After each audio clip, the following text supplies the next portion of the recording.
It's a lockdown, baby. Drive me crazy. It's VGC, the video game podcast with me, Jordan Midler, and Chris Scullion. This week, Xbox prices are up and the games media takes an almighty battering. But first, how's it going, Chris Scullion? What a week here in the Kingdom of Scotland. Well, a week, I couldn't be happier. Yeah. Everything's going well for everyone. Yeah. So yeah, it's been a great week. Just fucking roll on. We'll get to it. Next week. We'll get to it. Obviously, folks, we are recording this a day after the Polygon and Giant Bomb stuff kind of came to a head.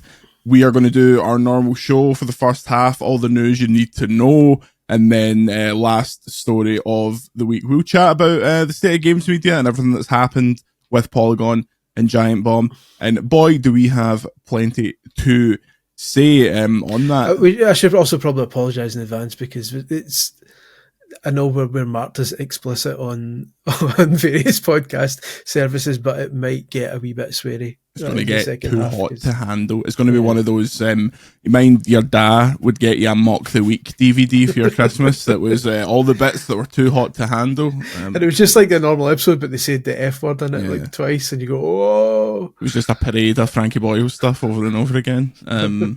A friend of the show, Here Comes the Guillotine. VGC's been mentioned on that glorious podcast, and obviously one of my favourite episodes we've ever done with Christopher MacArthur Boyd, CMB. You can get that on patreon.com/videogameschronicle. Speaking of, if you noticed yesterday that the video game media industry is circling the drain, the Avengers are coming around the hospital ward, consider patreon.com/videogameschronicle. But first, Chris, energy drinks. You told me you had one. I'll go to yours first, but I'd like to put out an apology to the Discord because I posted that I had 2 new monsters to review this week, and perhaps inevitably I have drank them, so I will get more for future episodes. I do have another energy drink this week, but I couldn't get back to my special shop to get those monsters. So Chris, but you're going to re-review them and pretend you didn't drink them? Well, the thing is, we've reviewed some on this podcast that we've obviously drank before canonically. Also,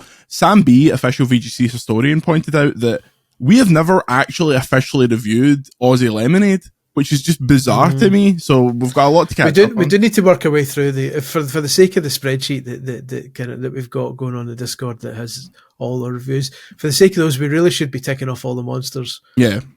Especially because I don't F with sugar free. Yeah. As the kids say, so I've not actually tasted the vast majority of those. So I should probably review some of those at some point because they're almost all new to me. Today, a while back, we reviewed a Rubicon energy drink. Oh, okay. And I remember being actually quite impressed with it. And it appeared they've got a new Wave Edition flavour, probably for the summer, I imagine. Yeah. And they've gone with Rubicon Raw Energy Wave Edition Berry and Grape. Oh, I've seen this one. Now, I'm always tempted by a grape drink because they're fairly few and far between, and I do like a grape beverage. So I'm hoping this is more grape than berry. I can only imagine the lack of grape flavoured juices in the UK is something to do with the kind of like additives and preservatives that they need to put in American grape juice to really get it going. Potentially. Well, this claims to have 20% fruit juices from concentrate, incorporating red grape, white grape, no black grape, apple, lime, blackcurrant, blueberry, raspberry, passion fruit. They're playing it. It's the scraps. It's every single little fruit extract they had at Rubicon Towers is just getting fired into that can. Oh, the big vat of fruit skin just being scooped around. But let's try it. Let's do it. It's a lovely dark purple can with a red accent. How are you feeling on that one? That's very nice. Oh, good. I'm getting quite a heavy grape. Yeah. Well, now you've told me that, I'm very interested. That's really good. Congratulations, Rubicon. You've done it again. I'm scraping the bottom of the barrel here. We in Scotland, and I don't know if this is a UK-wide thing, you'll need to let me know in the VGC Discord. We have a brand of energy drink here called Boost, which is known for its incredible value. And I have here a can of Boost sugar-free energy, apple and raspberry, refresh plus energize, fully loaded and unbelievably sugar-free. 75p. It's a bargain at twice the price. 75p. shocking because when I was in school, a can of this size would be no more than 40 pence, but that's the bloody Labour government for you. You voted Reform yesterday, famously, Chris. Thanks, Truss. Yeah. Thanks, Angela Merkel. Let's get this open. Oh, Jesus. That was a real rope-a-dope there, because when I opened it, it smelled quite nice. It smelled quite fruity, but then when I actually began to drink it, it was like there was no remnants of that fruit actually within the drink. It was just kind of a carbonated blancmange of random fruity flavors. But thanks, Hans Blix. Goddamn Hans Blix. For the drink, for the price it is, and for the no added sugar that it is, it's actually not too bad. It was produced for the UK by Boost Drinks Limited. Oh, it's in Leeds. There's also one in Ballymena. Leeds. But yeah, not bad, not great. I'll keep it on the go because we need that energy. Can I add an addendum? Folks. As much as I enjoy Rubicon Raw Energy Wave Edition, Berry and Grape Edition, I despise the blurb that I've just noticed on the back of it, because you know we hate a blurb. Mm-hmm. We hate a marketing. We hate the English language. Yeah, marketing. So the blurb in this is beyond infuriating. It goes, experience the power of Rubicon Raw Wave Editions, where your passions collide with unstoppable energy. Each can is bursting with flavour, ready to fuel your next adventure. Whether you're chasing dreams, conquering challenges, or simply embracing the thrill of life. So go on, crack open a can and ride the wave of exhilaration. Chase yourself out of town, Rubicon. Poor Rubicon. She's the head of marketing over the Rubicon. Her brother Stevie Con, though, he's a good guy. Yeah, he had to change his name after the tracing incident. We are going to get on to the news. Thank you to our season ticket holders, Serkin Toto, Matt Huggins, Martimus Prime, the official VGC historian Sam Biggs, MB12, and Mark Edmonds. Later in this episode, you can win a bundle of Pokemon goodies. But first, story number one. Microsoft is raising prices on Xbox consoles with games set to hit $80 this year. In a statement to IGN, Microsoft said, we understand that these changes are challenging and that they were made with careful consideration given market conditions and the rising costs of development. Chris Scullion, it's never been a better time, and I'm sure you agree, to buy the PlayStation 5 Pro. Only £9 million, or at the time of recording, it's not been put up to £1,000 yet, but I'm sure it's coming. Probably expected, but this is kind of it's unprecedented waters we're in here. The fact that an Xbox Series X, which is kind of their default big console, and a lot of people went for the S, is now 600 bones. American bones, obviously, low in calcium, but all the same. This is it's a sad state of affairs, Chris. It's getting too expensive to game.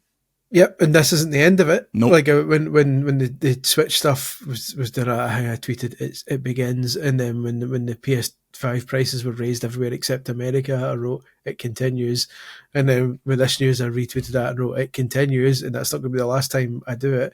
I think it's inevitable only a matter of time before PS5 gets raised in America as well. Make the Pro a grand. It'll be so funny. Make the Pro a grand.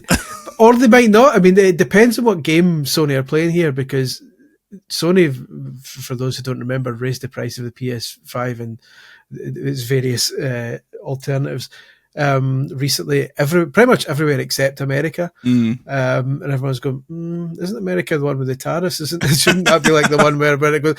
And it feels quite clearly to be like a marketing ploy. Like, we're going to have to take a hit at some point. Let's take a hit everywhere except America, because America is where, certainly online, where the loudest people are, where the discourse is set, and where the narrative is set for how consoles are doing.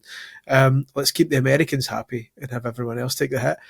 But now that Nintendo's said nah, and Microsoft's now said nah, you got to imagine at some point Sony's going to go, well, look, everyone else is doing it, so we kind of have to do it, lads. It's actually surprising how it's like opposite world, because with the Xbox, like, America's taking the biggest hit by the looks of it. Like, we got off fairly lightly. Not great. Like, Series S is up 50 quid, but the Series X is only up 20 quid. So we did okay, but yeah, it's getting worse. It's getting worse. It's a shame, because the Series S used to be the one you'd point at and say that's the best entry point. It's almost that was almost like an impulse buy console. Like I got one of those for my dad for his Christmas, and it was like when I bought it for Game, God rest it, it was like £189 or something like that because it was on some deal. Like that's a couple of first party games. That's the element we've not talked about. They've confirmed that their first party stuff, which is all games at this point because they're the biggest third party publisher, will go up to 80 smackaroonies. What do you make of Sony specifically saying last week that Ghost of Yotei will be $70? I was very surprised by that. I thought that would be their move to go, this is our one big game this year. It's 80. I don't think it's a big enough name. I think if it had been The Last of Us 3 or a new Spider-Man or a new God of War, 100% that's $80. Someone made a good prediction. It'll be Wolverine. That'll be the first one that's 80. I get the feeling Ghost of Yotei, Ghost of Tsushima did well, but the fact that it's not called Ghost of Tsushima 2, you're essentially starting that game. Nobody refers to the Ghost of series. Oh, I love the Ghost of You, Call of Duty Ghosts. They're all part of it. But I don't know. It's the Xbox One's a clever game here, I think, because they can point and say, hey, Game Pass is even more of a bargain now when you consider how dear games are getting, and also puts it up Sony because all the PlayStation 5 owners are like, oh, I'm going to have to spend £80 on the next Call of Duty. Because when they say at the end of the year, they mean Call of Duty. Yeah. Like let's not beat around the bush. They're saying Call of Duty is going to be £80, $80 and whatever else they bring out. And there's then going to be a deluxe edition for like 110, and then a collector's edition for $3. Comes with night vision goggles and stuff. Yeah, exactly. That comes with an actual 4 years military service. But I don't know. It's going to get worse before it gets better. I think it doesn't get better because it's inflation. Like it's not like next generation are going to go, all right, they're back to 40 now. Lads. It's just. Do you think this has been in the pipeline for a while and the Nintendo move was like, oh, okay, we might as well do it now, or do you think this happens regardless? Everyone's been it's been the chat for years now, isn't it? It's that games should be getting more expensive. Not that they should be, but they inevitably will be, because obviously the only people who want them to get more expensive are the people making them. But the argument has always been for the longest time, games are getting more expensive to make and the prices aren't going up. So there's going to have to be a breaking point at some point. And so far, the breaking point has been people losing their jobs, but even that seems to not be enough. So now the next breaking point is, all right, we're taking the hit now. So yeah, it's looking like that's going to become the new norm. And there's an argument to be made for we've done well to get this far without it, because I was looking at old Woolworths adverts for the WWF Royal Rumble on the SNES was $59.99. I remember paying well over £60 for Ocarina on the N64, so like to have come 25 years, 30 years nearly, and only seen the price go up 10, 20 quid. It's been pretty good going. It's good going. I'm always on the side of that's a difficult argument to make, as people, every other element of people's lives are getting like ridiculously more expensive as well. Like it's one thing to explain it logically, but that doesn't help anybody. It's like the person who's just buying one or two games every couple of months and maybe has the Game Pass on the go. It's hard. Game Pass is going to go up. You've got to imagine Ultimate will go up as well. Logically it makes sense because we've gone 30 years and beaten inflation along the way. Yeah. But yeah, like you say, that's no consolation to people who can only afford a few games a year, and they're like, oh well done inflation. But like that's a hit. I thought it was funny how either earlier this year or last year we were having conversations like, oh, these company Take-Two might want to charge $100 for GTA 6, and at this point I'm like, I wouldn't be surprised one bit. There will be I bet GTA 6 is a $80 game for the bog standard, and then there is a version with minor digital bonuses that is 100, and then a weekend's worth of early access for 150. Like, it's going to be Take-Two, I bet, starting with the basketball game this year and Borderlands, they'll go to 80 as well, and then that'll be it. It's free reign.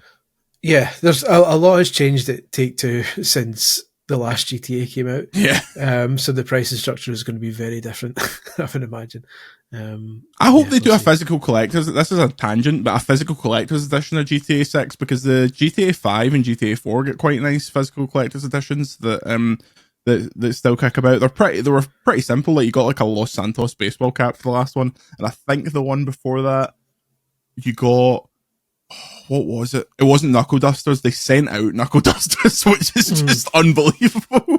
But yeah, I wonder how that's going to go. GTA 5. The best case scenario for me, as very selfishly, the best case scenario for me is that the base game costs however much it costs, and then all the fancy expensive editions are purely GTA Online stuff, like currency and an exclusive flat and this fancy car and a mask that makes you look like I don't know, a hamster or something like that. Exactly. And then I'll go, all right, base edition, and I don't give a shit about GTA Online. Like, I'm not missing out if I only buy the base edition. So that's my kind of ideal situation. I wonder. They'll never do this because there's still so many people that buy physically. I could see Rockstar being like, we're not shipping this game physically until it is out digitally, so that there is no chance on earth that it falls off a truck. Because the gold rush to be the first person to have that game and put it all over Reset Era is going to be insane. Or the alternative that would make people very angry is that, at least for the opening launch period, that it needs an online connection. That'll be what it is. Play. Yeah. So you can get, fair enough, you've got your coaster like a week before everyone else, but it does absolutely nothing until we turn the servers on. Yeah.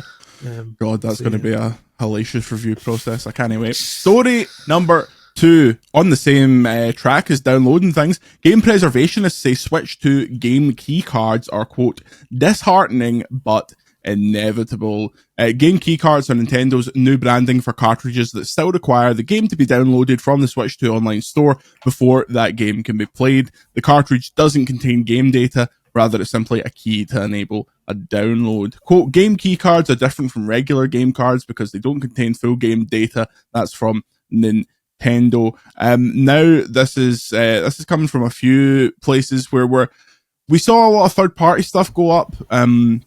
In Japan, at least, and the vast majority of them are game key cards, and this has caused a furore. Stephen Kick from Night Dive, friend of the site, says, seeing Nintendo do this is a little disheartening.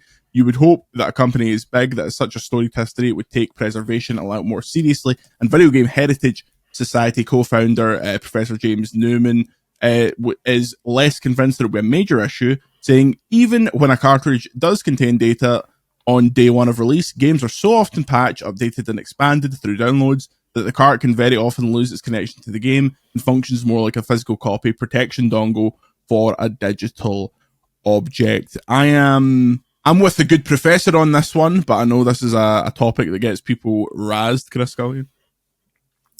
Yeah, it's a weird one. I'm probably not the best placed for this because I'm kind of embracing digital by now. I know there is a community of Switch owners who love collecting physical Switch cartridges, and I get that they're going to be annoyed at this. But I must have like 6 Switch cartridges, and they were all ones that were sent to me for review. Like the only ones I actively bought were ones I had to buy because it was like the Mario Kart Live. Oh yeah, which only comes with a cartridge, I believe. Maybe that's actually bullshit. Certainly, Ring Fit Adventure comes with a cart. And when I bought Nintendo World Championships, the special edition of that comes with a cart. So stuff like that. Tears of the Kingdom special edition has a cart. That's the only reason I get the cart is because I have to get the cart.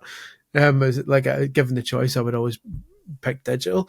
But I can understand the concern from people saying, well, we don't own the games now, even though you never did.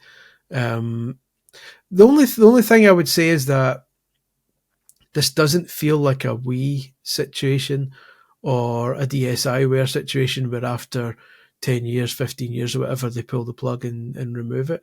From what I understand, when you put these cartridges in, you're connecting to a separate server. Okay. From the very brief kind of demo stuff that people have been finding, it looks like when you plug the cartridge in, it doesn't take you to the eShop. and say, here you go, enjoy. It downloads the game in a separate thing. It just says downloading and the game downloads. So it's not like it takes you to the eShop and you redeem a code or anything like that. So it's not like a game, like a yeah, it's like if you put in a copy of Destiny, it downloads like the entire client, but you're not getting that from PSN. Sorry, I'm going to sneeze. Yeah. Oh, carry on. Oh, see, because I spoke about it now, it's just stuck in my nose. I'm going to have an aneurysm. So my hope is that, and especially because with Switch 2, they're continuing over from the Switch 1 ecosystem to an extent.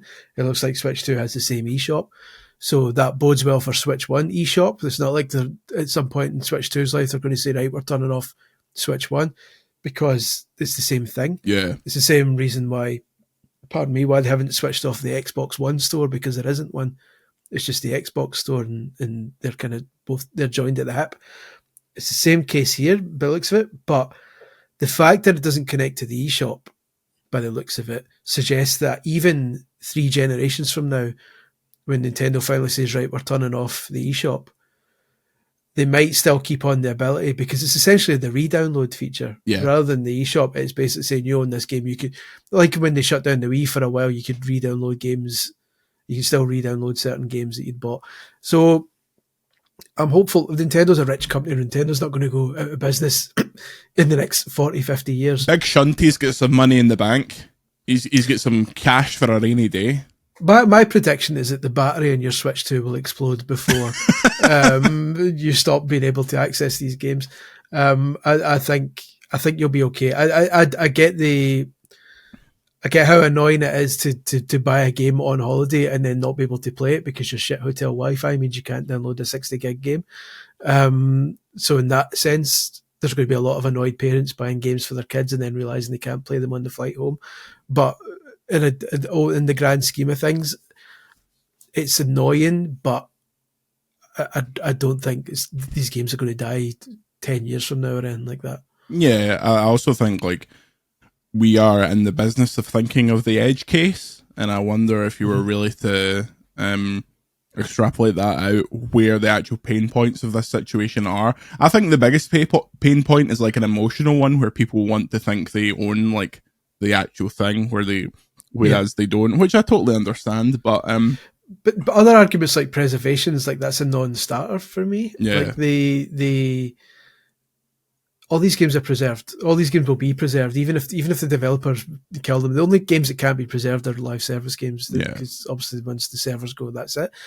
But something like if Nintendo was to release a digital-only Mario game, not that they ever would, but when there's never a physical cartridge and it's always a game key card, there was never a physical cartridge. At some point that game will get backed up by dodgy bastards, and then that game is preserved to all intents and purposes. Preserved on the N-Gage forevermore. Exactly. It's like I always say when people try and justify playing emulated Switch games by saying, "Oh, it's preservation." It's like Tears of the Kingdom's fine. it's preserved. Don't worry. We've got it. We've got it. We're safe. Playing emulated Tears of the Kingdom 3 weeks before it's out. You're like, I need to look after this one. Yeah. Fighting the good fight. What happens? What if it disappears? So yeah, it's a tricky one. It's a bit shit, but I don't think it's the end of the world. The one thing that you could also argue is a bit annoying, we were speaking about this earlier in the week, is that it's a way for developers to control which versions of their games people get, because you've had situations in the past where games launch on day one with a really serious issue or a bug or whatever, and then they release a day one patch and go shit. But if you've got that game on the cartridge, people can just play it offline and say, well, I don't want to apply the patch, I want to see what it looked like before you fixed it. And Assassin's Creed Shadows was a good recent example of that, where when it launched, you could go in and kick the shit out of all the shrines. And then Japan went, wait a minute, don't do that. And then so Ubisoft went, sorry, and now you can't wreck shit in the shrines. But so if that had launched on day one on Switch 2 and it wasn't a game key card, theoretically people would say, well, I've got the kick the shit out of shrine version sitting right here on this cartridge, so I'm going to be able to continue to kick the shit out of shrines. So it's a way of also controlling, making sure people who put the cartridge in always get the most up-to-date version of the game, for better or worse. It's also become a funny little marketing point for some places, and I'm not taking the piss out of CD Projekt there. Shout out Radek at CD Projekt. He's the head of, I think he's the head of comms over there. When I spoke to him at SGF, he's a big football fan, and I'm gonna get this wrong, but the team he supports is the team that Artur Boric came for. So we were talking about Artur Boric for absolutely ages, talking about the whole. Did he come from Legia Warsaw? Legia Warsaw. I think that's it. If it's not that, apologies, Radek. I'll see you soon. But yeah, every time we see each other now, we don't talk about games whatsoever. We're just talking about Artur Boric and football in general. But they're out there being like, we have the full thing on the cart, and that's like a 64 gig banger, and that's become a wee. Oh, that's actually the full game. That's a wee marketing point there. I bet more places kind of do that, whereas a lot of places are just like, it's got 500 megs on the cart, you can fucking download the game. It's alright for Cyberpunk because that game came out years ago, and you got to imagine there aren't many patches left for that. Yeah. Even though it's the Switch 2 version, will probably get a patch or two. You've got to imagine they're in a comfortable enough position where they're happy enough with the game as it now stands, where they can say, right, there you go, it's finished, it's on the cartridge. Even if it needs a patch or two, we're comfortable with people not patching it in that state. A brand new game is kind of far more likely to be patched like 10, 20 times over the course of its life. I would imagine developers are more concerned about committing that to a cartridge, and that's the final state of it. I don't know. We'll see. There's a lot of kind of pros and cons, and people are going to get pissed off, but I think ultimately these games are going to sell anyway. So it was Legia Warsaw. There we go. Knowledge. Yeah, he blessed himself at Ibrox. And story number 4. Story number 3, sorry. Codemasters pauses iconic rally development after 25 years. EA has said that Codemasters will stop development on future rally games, ending the run which started with the Colin McRae, God rest him, games in 1998. The EA acquired Codemasters in 2021. We're not going to do loads on this, but it's been a really, really bad week over at EA. A Titanfall extraction shooter, which was in the early days of development, has been cancelled. Hundreds of layoffs. I'm sure Andrew Wilson will be taking a really big pay hit to make up for all the money they've lost. But quick shout out to the Cody's team, because those rally games, especially in the UK, were absolutely huge. Some of my earliest gaming memories are playing the Colin McRae games, so this was a sad one. Also, they fucking deleted the Twitter account. That's just a dickhead move. Yeah, it's a shame. I mean, especially because half of Codemaster seems to be on our Discord. Yeah, it's especially a sore one. It's an especially sore one to take. But yeah, I've always loved Codemasters. Like even back to the Spectrum days and the Amiga days, like you get Dizzy and BMX Simulator and all that kind of like. I've always loved Codemasters stuff. They were Codemasters the ones who fought Nintendo with the Game Genie and shit like that. Nice. So yeah, this is we're talking as if they're dead, which they aren't. No, but that's just. But it's not great to basically sever off the most important limb that Codemasters has going for it, which is its rally games. It's still presumably working on F1 for now, but like, you got to think that that's a big.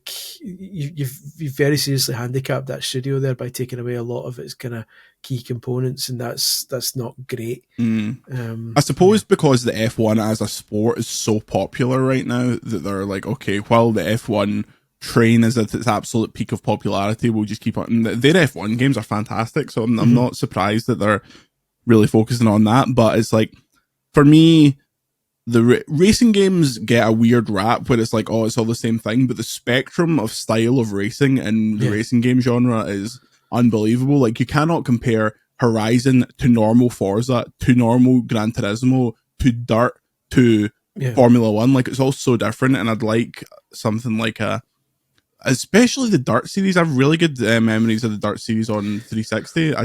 It's a shame to see it go. The last Dirt that came out was the Series X launch game. I absolutely rinsed 100%ed it because it was at 120, like it ran at 120 and looked fucking sensational. I loved that game. But yeah, it looks like we might get no more Dirt, no more Grid. It's like there's so much more to Codemasters than just F1 games. Yeah. No more WRC. It's just, I don't know. It's not And of course, also the Codemasters owned Leisure Suit Larry series is delisted from Steam as well, which is the real. They've taken a real battering this week. I know they've taken a stiff one. It's shite. It's been a shite week all round. Part of it. I just remembered that Dirt game. I used loads of footage of that in my Series X review for the BBC because it was one of the only Series X games that was ready around review time. It was like, I remember, so for when the Xbox Series X came in for review, it was a mental situation because I got an email on like a Thursday from Microsoft being like, sign this to review the Series X. And when you get those, you're like, okay, this is probably a month ahead. Signed it. Next day, knock at the door. Series X overnighted through Redmond. And I was like, how did you even fly across the world at that speed?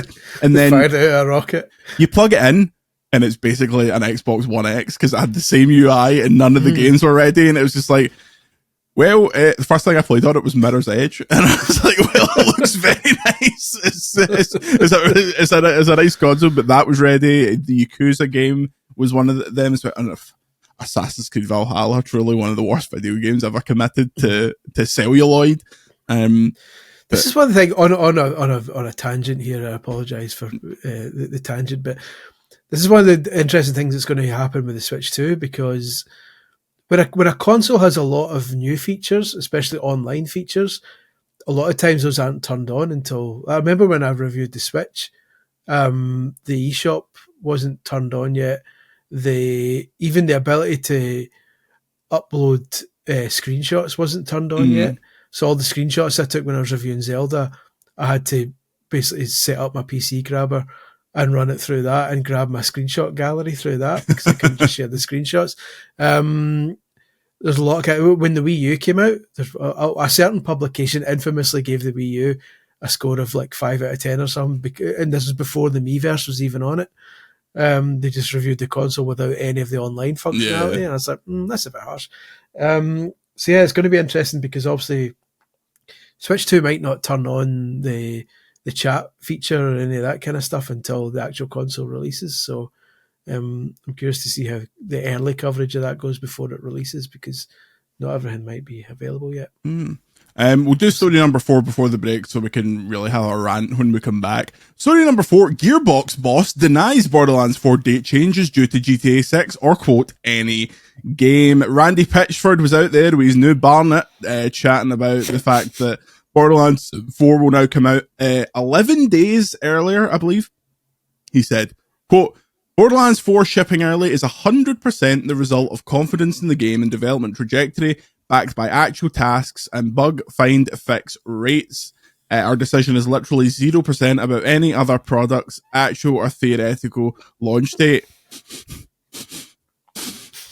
I smell shite. I thought I could smell that as well. Look, Randy Pitchford, easy enough to take the piss out of, but let's chat about this. Borderlands 4 and their basketball game were hilarious. Kind of, you know how when the people that study tsunamis, you know how they can sense like based on a small wave where a tsunami is going to come. That's like Borderlands and NBA. They're like, okay, so if that's there and that's there, GTA is not going to be here. So now that Borderlands has moved back, perhaps GTA is in November. Randy obviously either knows the actual GTA date or at the very least he knows the window because Take-Two are not. For those who don't know, Borderlands is published by 2K, who's owned by Take-Two, who also publishes GTA. So it's all under the same umbrella.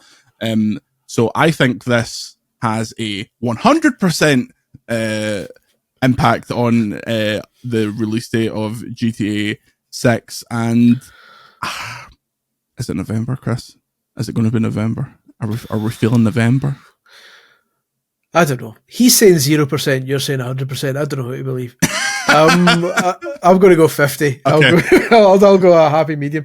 I don't know. I'm bored guessing. I wish they would just hurry up and say when it's coming out because it's getting really annoying now. I don't think it'll be delayed till next year. I definitely think it's coming this year, based on absolutely nothing.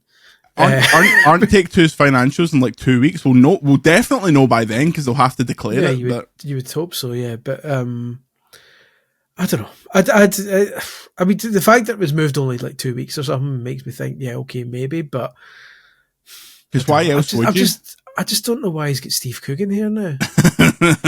So, you know, like as much as I adore everything Steve Coogan does, he's still clinging to that long hair, like to kind of like make everyone realize that he's still. Look, at some point when you get older, you've just got to embrace the kind of James May style attire. You saw that Borderlands State of Play they did the other night. I caught a little bit of it. I think they're going in the right direction. I adore the first two Borderlands games. I thought 3 was where it kind of 2 started to jump the shark, and 3 was like totally unplayably kind of cringy. They seem to be bringing it back to that kind of attitude from 1 and 2, and they've fixed stuff like loot. They said that legendary items are going to be much harder to come across, and it's going to be an actual big deal. So I'm looking forward to playing it, because it's a series I would say I really like, despite not liking the last one that came out. Yeah, it's the same. Like the one, to be fair, I only played 1. 2's on the backlog. The 2's in the backlog. Yeah. 3 isn't, but it's a series that I did enjoy 1 when I played it, and then what I saw of the other games appeared. I saw people in the office playing 2, I believe, and I remember thinking that it feels like it's trying too hard now. Yeah, it was very meme humor. Forced. Yeah, and they've come out and said like it won't be as meme focused this time, but I was like, I'll believe it when I see it. So I don't know. I always like the art style, and I think the general concept is a sound one, but I'm hoping that it's more like 1, and like you say, less like 3. So when they put out that collection a few years ago, I played through 1 again. I was like, this completely holds up. It's still great. It's still such a great self-contained kind of RPG shooter. I'm looking forward to that later this year. Currently, who knows? It could get moved up to next week. If Randy's hair reminded me of, you know, the episode of The Simpsons where Homer gets a hair transplant and it's Demoxidil. No, and it's it's snake's on hair. The transplant. Yeah. That's right. The Treehouse Horror one. I thought you meant the one where he just gets hair. Oh, that's a real fantasy of mine, running through the streets going Demoxidil. If you'd like to support my future hair transplant, you can do so at patreon.com/videogameschronicle. When we come back, we have a Pokemon giveaway with our friends at Mecha Japan, and we'll talk about the state of games media. We'll be back in a minute. VGC and VGC the Video Game Podcast is supported by Patreon. Check out patreon.com/videogameschronicle for more podcasts, more videos, and ad-free browsing on the website. Thank you for your support. And we are back. We have teamed up with Mecha Japan to give away some Pokemon items, and we have a special discount code for VGC readers / podcast listeners. That's you. Mecha Japan is basically an importer of Japanese goods. So when stuff comes out in Japan, which Andy currently is, that's why he's not in the podcast, shock horror, you can get it there for reasonable prices and not from eBay scalpers like one Mr. A. Robinson. If you'd like $10 off orders greater than $100, you can use the code VGC10. That's VGC10. That code will be available for the next week. If you'd like to win a bundle of Pokemon items valued at $50, including a nice big plush and some, I can show you one of the cards that you're going to get right here, because it comes from a video that will be going on the site later. That's it. Look at that, Chris. It's pink. It's pink and shiny. Oofed. Listen, as far as cards go, that's up there. That's one of the pinkest and shiniest cards you've ever seen. Also, I can't question that. I can't debate that. What do you prefer? Because this is a debate. That's the Japanese back of the card. You see that? Mm-hmm. You see that there? And that's the English back of the card. Oh, the Japanese one's more colourful. Do you notice a problem with the back of the English card compared to the back of the Japanese card? It's not symmetrical. No, the Pokeball opens incorrectly. Look at the top of the red bit. It comes off without the middle bit. That has been a problem for 30 years and they've never fixed it. Absolute charlatans. But people that aren't charlatans can enter our contest. All you need to do, become a free member on patreon.com/videogameschronicle. Free members count, all paid members count as well. And follow Mecha Japan on their socials. The links will be in the description of this podcast or on the article for this podcast, but it's at Mecha Japan everywhere you get your socials. Thank you to Mecha Japan for working with us on this contest, because to be fair, I've already spent a ridiculous amount of money with you, so it was about time you paid it back to good old VGC. Well, Chris, we're here at the end of the road. Story, boys to men, quite literally. Story number 5. This is a doubler, so strap in. Polygon has been sold to Valnet with the majority of staff laid off. I was going to list everyone that's been laid off, but it's virtually every single editorial member of Polygon's team, including the likes of your Chris Plants and your Matt Reynolds. They've been sold to Valnet, who own a slew of sites. And story number 6, future of Giant Bomb website in doubt following prominent staff departure. You've probably seen this as well. Giant Bomb ceased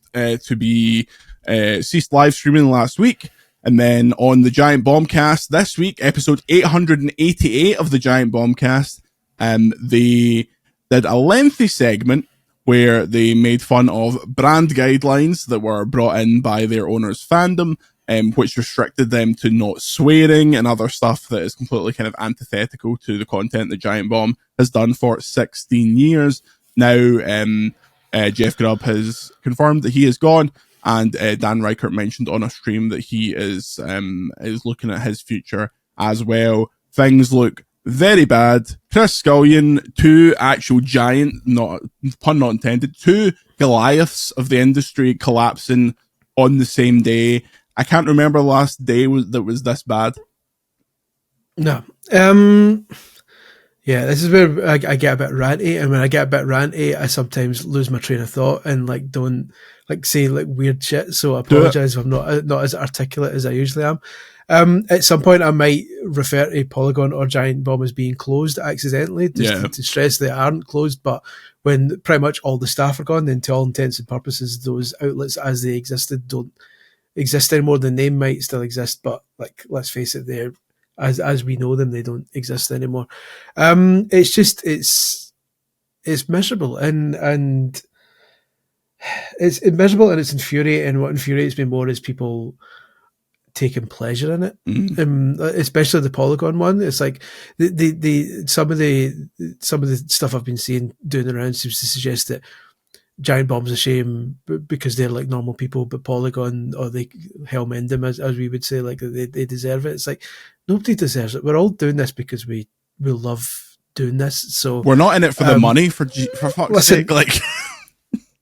This is what this morning I got quite emotional thinking about it, because by pure it's not like me to get emotional, I know, but by pure coincidence, the 2nd of May 2006 was when I started. And it's now the 2nd of May. So today is my 19th anniversary of doing this. And I desperately hope that in a year's time we're here talking about my 20th, because it is really grim stuff just now. So yeah, if I did it for the money, I wouldn't have lasted 19 months, because the money's, there are infinite, there's a reason why a lot of people in our business move to PR. Yep. Because that's where the money actually is. Or move to games development, or move to games development, or have the fill of it and just leave to do something completely different. And people who are fortunate enough to make that decision, fair play to them. But some people don't get that. Some people have that decision forced on them, which has been what's happening here, and that's bullshit. And for a lot of people, this is all they know. Certainly when Future closed down CVG back in the day, and I was essentially forced out of the industry, I went freelance for a bit, which didn't pay the bills enough. So I had to take what I used to call a grown-up job. I used to say, because I ended up working on a website for the Scottish Government, like a public-facing public advice website for the government. I was writing that, and I was like, I hate this. And I regret now calling that a grown-up job, because I used to joke about that, saying, I'm doing a grown-up job now. I was like, no, fuck that. Like, this is like, it was almost like I was deliberately demeaning the job I was doing, to kind of get over the fact that I wasn't doing it anymore. I was like, no, this is the fucking, this is a skill. Yeah. Do you know what I mean? This is the thing. A lot of people think that because you can write, anyone can do it. But like a lot of people can drive, but not everyone can drive an F1 car. I mean, you'll fuck it into the first corner and die in a blaze of flame. Give Balan Wonderworld 4 stars. Listen, what a game! Oh, what a honey. So yeah, I'm ran. I know I'm going off in a million tangents here, but just because my head's all over the place just now, it's just like I'll pass. I'll give up the floor to you while I rethink my next comments. So, yeah, I'll take this in 2 parts. Giant Bomb is, I was about to say it still is, because it's thankfully the archives will live forever. Giant Bomb is my favorite website. It is the reason that I'm doing this. It's such a big influence on everything I've done, which is clear to anyone who's seen how much of their jokes I've stolen. They've always been in a situation where they've been owned by people that don't understand what it is. Ever since they were independent after Gerstmann got fired, and then they got bought by CBS when they were became part of like GameSpot and that whole thing. Since then, they've just been moved from corporate owner to corporate owner that doesn't get what it was, despite the fact that Giant Bomb was like the proto Patreon. They had a loyal fan base that was giving them thousands and thousands of in premium subscriptions, and they didn't realize what they had. They were a huge pioneer in terms of video-focused games coverage when that wasn't a thing. They were spending thousands of pounds on ridiculous capture gear to get like high-quality games footage out there. When that people forget that, like, it seemed to be in a blink of an eye that games footage was like democratized and was everywhere, but it was so rare. Like in the mid 2000s, like it wasn't something that everyone was doing. Not just because bandwidth and things like that were so hard to deal with, but Giant Bomb was a real leader there, and the people that have come through the doors of Giant Bomb, like, is kind of a who's who of the best of this kind of generation. And I mean, Gerstmann's been doing it for fucking 40 years at this point, but it's really sad to see that this was the way that it was going to go. And the current Giant Bomb crew had a tough time of it, because when Gerstmann, Brad Shoemaker, Vinny Caravella, Alex Navarro, when all those people leave a personality-focused site, it's so easy to go, oh, that's not Giant Bomb anymore, the people are gone. But the modern crew of like Grub and Jan and Dan and all these people that we are friends with and we've appeared on the show did such a good job at keeping it going under ridiculous circumstances. And I feel so shit for them, but I'm also confident that they will be back. We will see them again. And it's just, what's the fucking statement that I'm reading this, I don't give a fuck. So obviously everyone was fucking clowning on them last night on fandom for the things that they have done to Giant Bomb. So they thought, let's put out a statement about the future of the company, and I will read it now for you. We understand your frustration and appreciate your patience. We're actively exploring creative directions for the future of Giant Bomb and look forward to sharing more with you soon. Fuck off. You've irrevocably ruined the brand. You have irrevocably, like, destroyed not destroyed people's dreams, in the sense that Grub was literally like, it was a dream come true, but he knew it wouldn't last very long, because this has been on the cards, because fandom have been such a bad owner to Giant Bomb, and I am furious and sad, and I'm so glad that the entire history of Giant Bomb has been archived, because if what the rumor is true, and that becomes a guide only site, and the actual archive of the original site goes down, it's fucking cultural vandalism, and they can get to fuck, the lot of them. I mean, I've been there, not to the extent of Giant Bomb, obviously, because Giant Bomb's an enormous site, but I had similar feelings when CVG was shut down. I don't want to go too much into it, because the company that did it is still very much active and has a great legal team. But like all of CVG, they didn't just close the site down. They didn't archive it. The entire site instantly became random redirects to Games Radar stories. So anytime you clicked a CVG link, it went to something totally random over at Games Radar. So can I just clear up for a second, because I want to clarify this before, because we will get into it and we'll probably say harsh things. When we are taking the mick out of these companies, we're taking the mick out of them as corporate entities. There's great people that work at all of these places, Yeah, 100%. who are just trying to earn a crust and who are doing this tough fucking job and are also very angry, but obviously can't say anything. So no hate towards them. Don't fucking abuse any of these people that are still 100%, there. This is the C-suite that can lick my balls. Continue. No, yeah, totally. But yeah, I've been there. Obviously, Giant Bomb is like it's infinitely, well, not infinitely, but it was larger than CVG was. CVG, we were just starting to kind of build it up again, and as a good website, and basically trying to turn it into what VGC's become.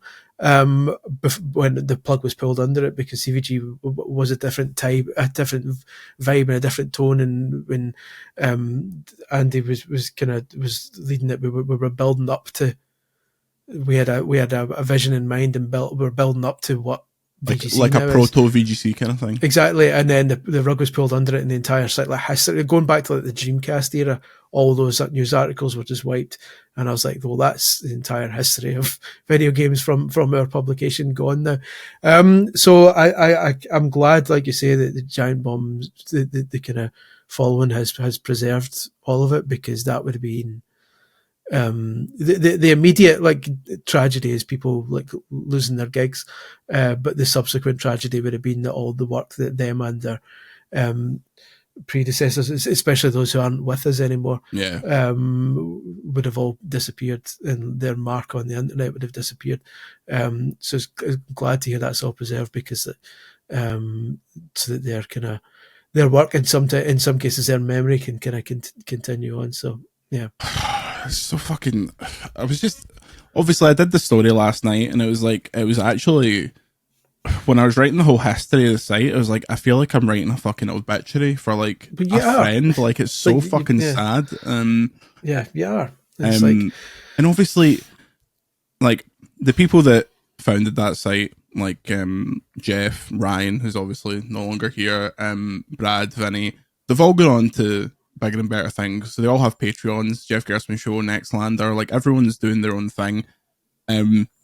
Blessing from Kinda Funny made a really good point, and it really hit with me, that there's going to be people that lose their jobs because of both the Polygon and the Giant Bomb thing, that aren't personalities, that don't have they can't like ricochet into a Patreon thing. Like, if God forbid anything happened to us, we have a platform and we have an expectation where we could probably parlay it into something like that. But for someone who was just like a dyed-in-the-wool news reporter, really hitting the grind, had no interest in being a podcast personality, none of that stuff, what the fuck are they meant to do? There was Patrick Klepek put it up as well, there was already not enough jobs in this industry for people that are qualified to do them. Now there's even fewer, and it's going to be like a generational loss of talent because there's no jobs.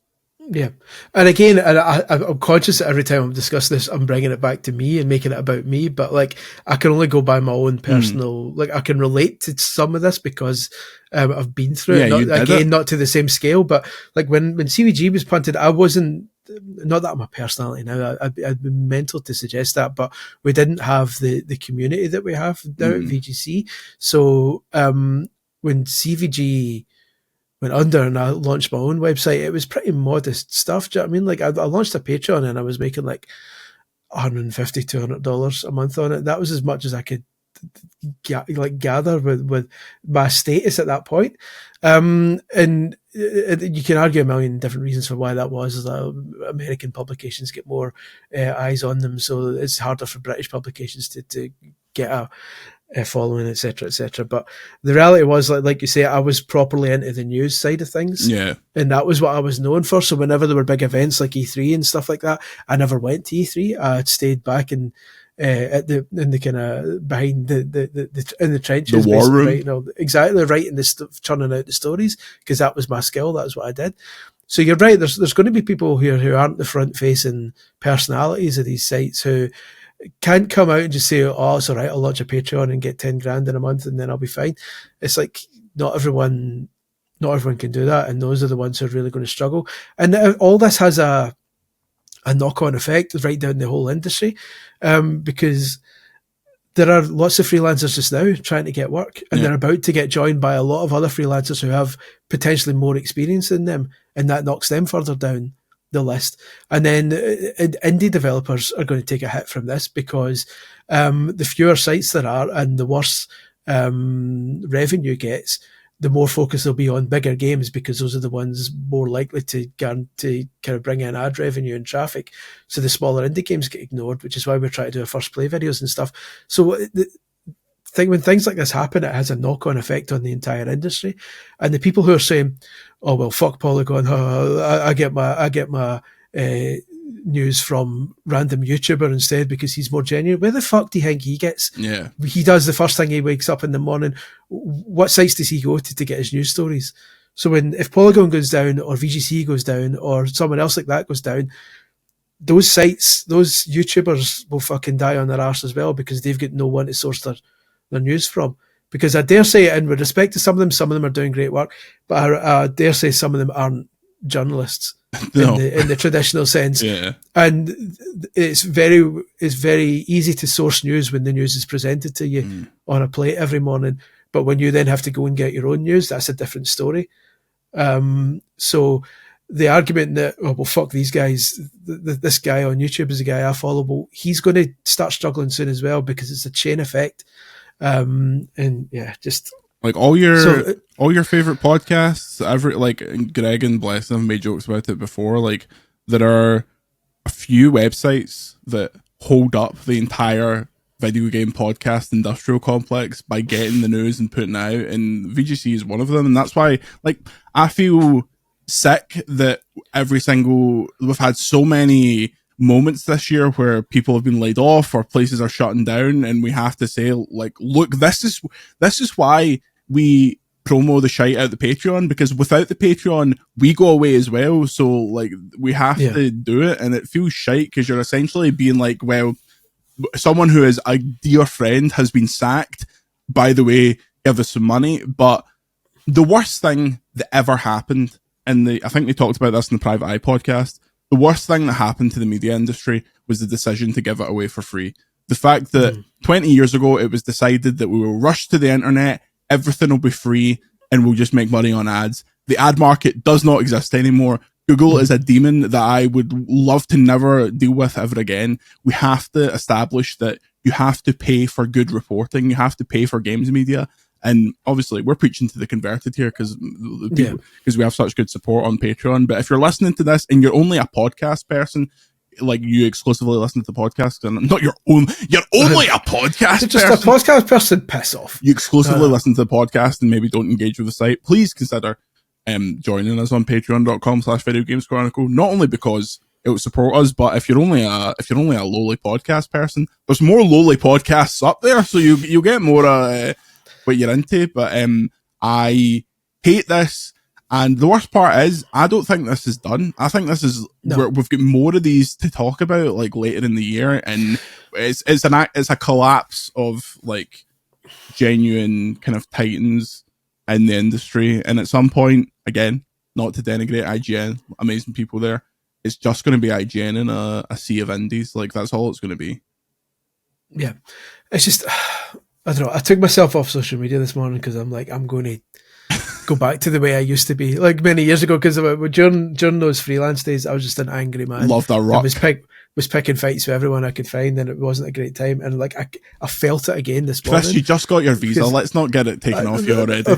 Like I woke up this morning because I posted a thing on X of all places last night saying this is bullshit. It'd be bad enough to lose. I'm saying losing again, but bad enough for this to happen to one of these sites, but to happen to both in the same day is just like so miserable beyond belief. You wake up in the morning and I'm getting loads of replies from people saying, well, that's what happens when they're Marxist. Fuck off. Yeah. Fuck off. And anyone who says, oh, it's a shame that happened to Giant Bomb because you can tell they're just normal people, but I'm glad it happened to Polygon. Fuck off. Like, I don't... we all have like our views on different publications, right? Like we everyone has said, oh, well, I like this site, I don't like this site so much, I don't like what this site does with their stories. Love GameFile, hate the game business. Yeah, it's like well, everyone hates famously. Tringo's going to be rated, but yeah, like at the end of the day, when it all comes down to it, we're all trying to do the same job here. I can relate to people. I might not necessarily love what Site X does. It might not be my favorite site. They might post stories that I'll look at them and go, oh, come on. But if people from Site X lose their jobs, I'll feel it, because that's like I'm them to an extent. And if people are saying, oh, fuck them, I didn't miss them anyway, they were pricks. Today, if VGC goes down 6 months later, they'll be saying it about us, the same people. So fuck them. Yeah. And fuck anyone who takes pleasure from this happening, regardless of what you think about the site or the content they produce. If people are losing their livelihoods, then and you're enjoying it, then fuck off. Essentially. Because it's like, and even people I've not met most of these people. Like I say, I don't, when there's been E3s and stuff, I've stayed at home. I didn't used to like traveling that much. I'm slowly getting over that, which is why I'm the Japan trips recently, and I'm trying to force myself to do more stuff like that. Is why I'm going to Summer Game Fest this June. At this rate, Summer Game Fest is going to be the three of us empty house at this point. It'll be the three of us sitting in a parking lot. It'll be like the Summer Game Fest will just look like the fucking intro to King of the Hill at this point. But like, if I happen to meet anyone at Summer Game Fest whose stuff I've been following for decades, I'll happily, like, I've never met Greg Miller in person, but the guy is fucking lucky 19 days younger than me. Like, his career started like right before mine's did. We've had parallel. His career's gone a totally different direction than mine's, but I've always followed the guy and I've always loved and respected the guy's work, and I'll tell him that if I see him. I've never met him, but if something was to happen to him or his career, I'd be fucking devastated. Same with all the Polygon people. I've never met anyone at Polygon, but I'm fucking gutted for them today, regardless of what content they put out and whether you think, oh, well, 6 years ago they wrote this. And like, well, that wasn't every fucking person at Polygon that wrote that. They're all just trying to fucking make a living writing about the thing we all give a shit about. And this is the only reason we do it. Like I say, the money, I don't know what the situation is in America regarding. It's much better. Yeah, exactly. Certainly over here, we don't do it for the money. We definitely don't do it for the money. We do it because we give a fuck. And 19 years I've been giving a fuck. And I know for a fact that everyone doing it in America gives a fuck. And a lot of them are going to be waking up today going, what do I do next? Because for a lot of people, myself included, this is all we know. Yeah. Like, I came straight out of uni and did this.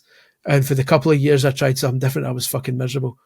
This is all I know how to do. And so, yeah, there are going to be other people affected by this who feel the same way. And it's bullshit. And anyone taking pleasure in that can go and take a run and fuck. You might do it for the joy. I do it for the bitches. Let's get into some reader questions. We'll have more thoughts about that.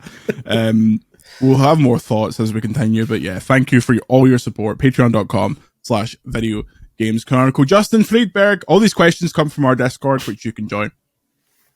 What is the game that you spent what is the game within a game you spent the most time playing, like the original Doom within Doom Eternal? My answer is the Keepy Up game on the PSP version of Road to the World Cup.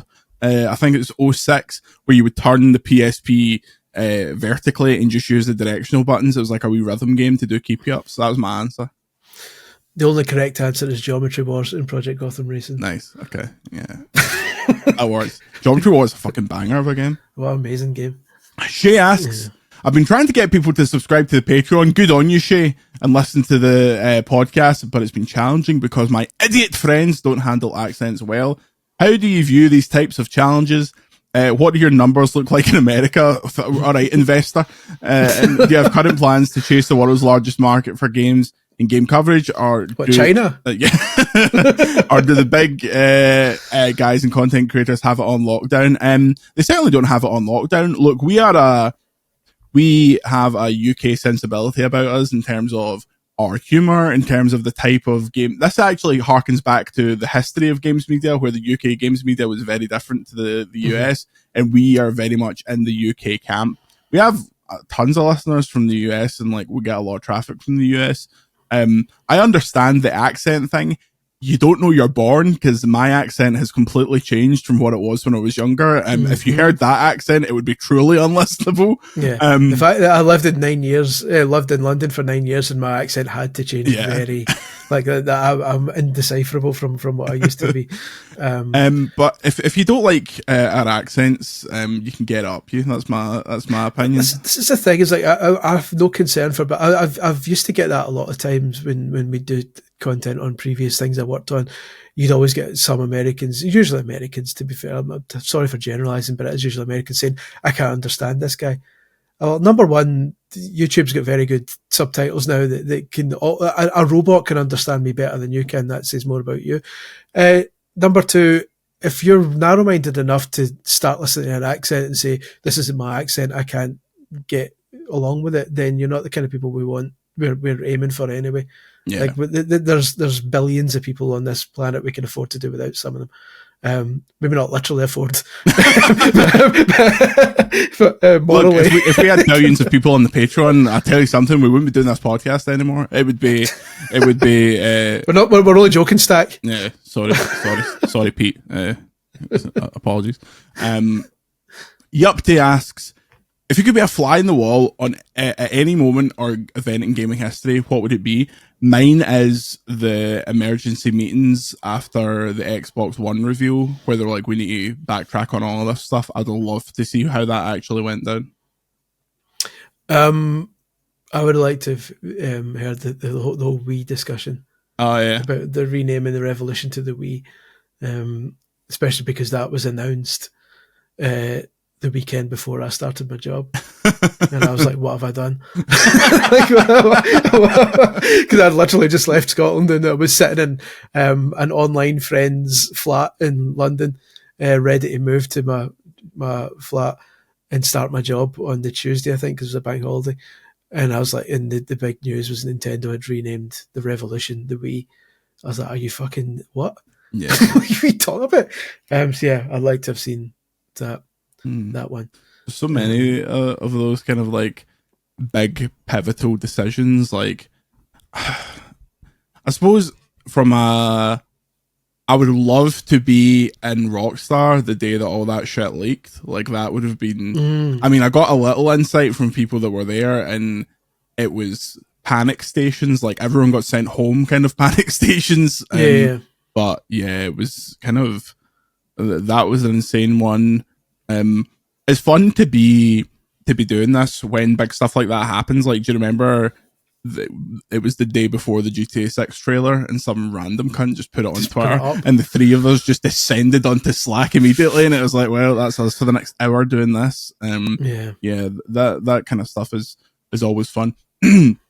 Jamie H 1224, Intergalactic Planetary is a 2027 game at the earliest. That's a big claim. Are you Johnny Naughty Dog? So considering that, do you think Naughty Dog would give a studio like Bend a crack at a story in the Last of Us universe? It'd be a shame to see their Horde tech shelved, and it can be a different state, or even take it up to Canada to distance it from the main series. Sony Bend are the team behind the absolutely shite Days Gone, so no, I would not like them to take a story on the Last of Us universe on Intergalactic's a 2027 game at the earliest. I think that game's much further along than you think it is, brother. You think so? Yeah. I suppose that like, other than remasters and remakes, what have they done since Last of Us Part 2? Yeah, that was just a long time ago. I would not be surprised. This is not a prediction. It's a spoiler. It's not. I wouldn't be surprised if that's Sony's Christmas game next year. That's my. Or at the very least, by Christmas next year, we're like, oh, Intergalactic is out in February or something like that. I think that's very possible, and I hope so, because that trailer was so fucking good, man. The music and the old Sony tech and like the coloured PlayStation logo, that's going to be everything I've heard about that game, dating back like 2 years when it didn't have a name, and it was just like, this is kind of the idea for the next thing. It was like, I want to play that immediately, because while I'd be excited and like hyped up to play a Last of Us Part 3, a new Naughty Dog thing is so much more exciting in my opinion, and the whole kind of vibe of it is, and not only because the main character is called Jordan. Did I inspire that? Who can say? She's also a baldy. But yeah, I don't know. I think in terms of giving The Last of Us to other people, I think that's Sony's prize franchise. And first of all, I don't think Neil Druckmann would let anyone else do something with it. And secondly, The Last of Us, to Sony, The Last of Us is like a guaranteed 95 Metacritic. As soon as you let someone do one that comes out and it's like, it's pretty good, but it's not a Naughty Dog Last of Us, and gets like an 82, it shines right off the franchise. Yeah, definitely. I'm not convinced we'll ever get another new Last of Us, the way they're talking. That's the other thing, So, but like you say, I would maybe wait and see. Let's have that confirmed first before we start deciding what to do with the franchise. Give them a chance to decide whether they're going to pull the plug or not. If at some point Druckmann says we're done with Last of Us, that's the end of it, that's my contribution to it done, then maybe Sony can say, well, actually, we'd kind of like to keep making more of these, and then they can have those discussions with someone other than Bend. Yeah. But yeah, we'll see. It's kind of like after Uncharted 4, it was kind of assumed that there would be more in the Uncharted franchise, and that never happened. Obviously, there's like the remake of 1 that's been floating about, and I don't think...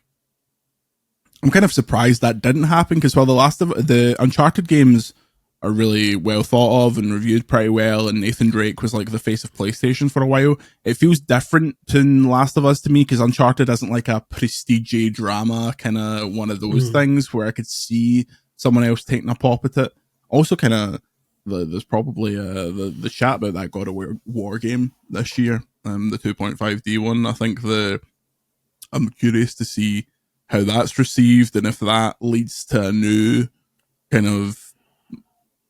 thought within Sony of like, our big main teams take fucking 7 years to put out these games, and that's not good enough, so we need these franchises to come out.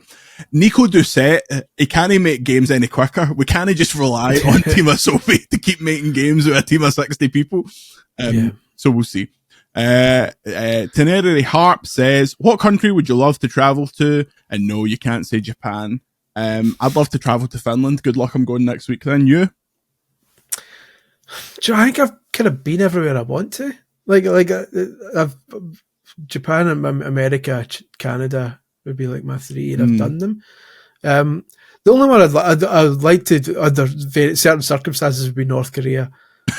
Genuinely, I've always been fascinated by how it looks, so I'm not exactly going to pack a suitcase and a wee rubber ring with a duck's face on it and go, I'm off to North Korea, boys. But I'd love to be able to get access to that and just wander around if I had my safety guaranteed. Is that because you and Kim Jong-un's got the same haircut? Listen, me and Kim go way back. I prefer Stevie Jong-un. Well, the Jong-un family have had their ups and downs. A controversial past. Yeah. They've had their skeletons. No, I'm fascinated by that. The Michael Palin did an amazing documentary in there once where he got like ridiculous access to various things, and I'd love to see that. But the ones I can realistically go to, I've ticked off the ones I really want to. Exactly, France. Top 10 list of places I'd like to never go again, and France is all 10 of them. Okay. It's the airport. As we conclude, we bring back Remake or Remaster Court. The defendant this week his name is Geo, and he submits that Final Fantasy VII Remake is neither a remake or a remaster. Unfortunately, it will have to be one or the other, so we will determine. Gameplay is so far removed from the original that it's a completely different game. Whilst the broad story beats are the same, it diverts its path so frequently that it ends up completely different. The remake aspects rely on your nostalgia by recreating familiar places, but completely changing everything else surrounding it. This is the part of the show where we determine if a game is a remake or a remaster. I think Final Fantasy VII Remake, on the remake or remaster scale, is just about as much of a remake as you possibly could do. Yeah, this is a pretty obvious one. Yeah. I get the point that the gameplay is so far removed that it's a completely different game, but it's like in movies, remakes do the same. Like the remake of A Nightmare on Elm Street is very different from the original Nightmare on Elm Street, but it's clearly still supposed to be. It's a remake. They're taking elements of it and remaking them. They're doing their own take on it. So it's quite clearly Final Fantasy VII, even if the story changes a bit. So yeah, remake. Should it have introduced a reimagining tag? Because I don't even think you could qualify it as a reimagining, because while the gameplay is very different, like obviously going from the kind of turn-based to the action, to say everything else around it changes is incorrect. Like, it's the same characters, it's the same story beats, like the general A to B to C you're doing is the same from a different perspective. So it is a re-perspective. So yeah. It's an interesting one. His name is Gio, because you've actually not laid out which you actually think it's neither. So I'm going to have to say you're wrong, because we are determining that it's a remake. So what do we think? 10 years in the stocks? 15 years? Yeah, let's say five. Okay. 5 in the stocks, 5 Water Torture. Okay. Just, yeah. To run concurrently, so you're in the stocks getting water tortured? The first 3 years are just in the stocks, then the last 2 years of the stocks are with water torture, then a subsequent 3 years of just water torture. Okay. Take him away. Please submit your propositions to the remake or remaster court. The spicier, the better. And you have to declare if it's a remake or remaster, or you'll join His Name is Gio in the stocks while being water tortured, I'm not going to end that sentence. Thank you for listening to VGC, the video game podcast. We know it's been a long one this week, but this life has felt like a long one this week. Send any comments, questions, or concerns to podcast@videogameschronicle.com. Join us on the Discord. There are links all over the place, including on our socials, and support patreon.com/videogameschronicle. Remember to check out the article for this podcast and a separate article on the site for our Mecha Japan contest. There'll also be an unboxing video alongside that, showing off some of the stuff that they sent over, including this nice wee guy, Pikachu. He's only got one eye. I could only afford the version with one eye. But is he winking, or is that like a Pudsey Bear without the neckerchief situation? No, I think he's winking. I originally thought he was like sleeping. You know, sometimes you sleep and you go sleeping like I always do, sleep with one eye open. Yeah, exactly. For me to just in case to knife you in the dark. Just in case. Yeah. But again, thank you for all your support. This has been a difficult week, but we will be back forever and always. Well, as long as you keep supporting. That's kind of the entire thesis statement of this. What are you doing this weekend, Chris? Apart from punching fuck out a wall? my punching wall? Yeah. That's going well.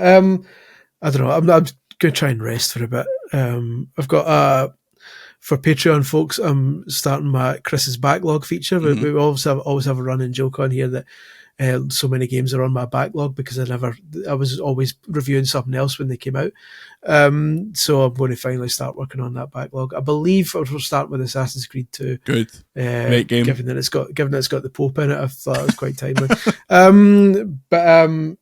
Yeah, and then also working on a video version of our latest episode of CVG, which is all about Nintendo DS. I'm putting together a video version of that, and then hopefully putting the telly on Sunday and watching some high-class soccer with hopefully Celtic reminding Rangers why we're champions.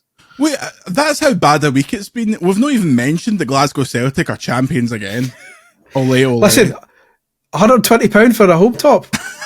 They can whistle for it. They can bite my banger if they think I'm paying £120 for the new top. No chance. Look, I'll send you some links, so don't worry about it. You won't be paying £120. Until next time, thank you very much. Thanks to Grant Kirkhope for the VGC podcast team. We'll see you next week. I won't be here next week. I'll be on assignment, but Andy Robinson will be back with his trials and tribulations from Nihon. Say goodbye, Chris Scullion.